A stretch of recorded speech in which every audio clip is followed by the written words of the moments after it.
वडाचा phone काय आला? अण्णा hello अण्णा. हा हा विठ्ठल बोलतोय म्हणलं पाडळी. हा बोला ना. अभिनंदन म्हणलं पहिलं. आणि थँक्यू. काय असतं अण्णा, विजय झाल्याच्या नंतर 19-20 आता लय काढून उपयोग नसतोय. उगा भावना दुखून काय उपयोग नाही लोकांच्या. एवढा मोठा विजय झालाय म्हणलं दणदणीत, कशाला 19-20 काढत बसता काय पण.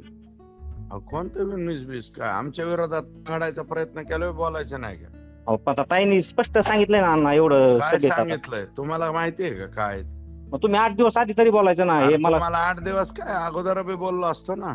बोलायचं ना, एवढी हिंमत होती तुमची त्यांनी तर. मतदानाच्या आदल्या दिवशी माझ्या विरोधात काम केलं ना. अहो कुठं काम केलंय उगा? तुम्ही निवडून आला, तुम्हाला वाटतं लीड आली गप्रे, तो नीट बोल. काय? मग एवढी हिंमत होती तर बोलायला पाहिजे होतं तुम्ही अण्णा. तुझी हिंमत आहे तर ये ना तू इकडं. कुठं येतोस? मग सांगा कुठे येऊ? ए तू अरे इथं ये ना आष्टीला.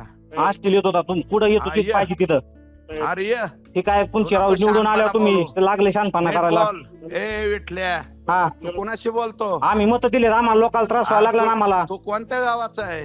मी आनंद गावात मत दिलेत, शिरूरला मत दिलेत. असं काय करता तुम्ही? हा हा, आनंद गावात मत दिलेत. मला दिलेत आनंद गावच्या लोकांनी.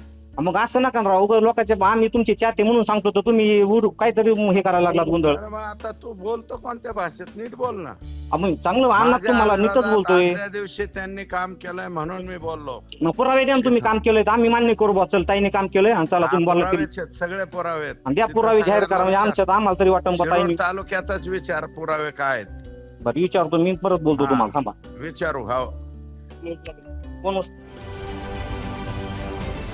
महाराष्ट्रातील सर्व बातम्यांचे विश्वासार्ह व्यासपीठ. सकाळच्या सर्व सोशल मीडिया प्लॅटफॉर्मला लाईक, फॉलो आणि सबस्क्राईब करा. तसंच सर्व नोटिफिकेशनसाठी बेल आयकॉन प्रेस करायला विसरू नका.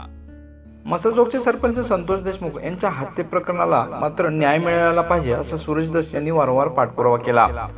त्यामध्ये मात्र आता पंकजाताई मुंडेचे काही समर्थक हे सुरेश दसांना वारंवार फोन करून तुम्ही त्यांच्याबद्दल का बोललात असं विचारत असल्याचा एक कॉल रेकॉर्ड व्हायरल झाला आहे, ते तुम्ही पाहू शकता.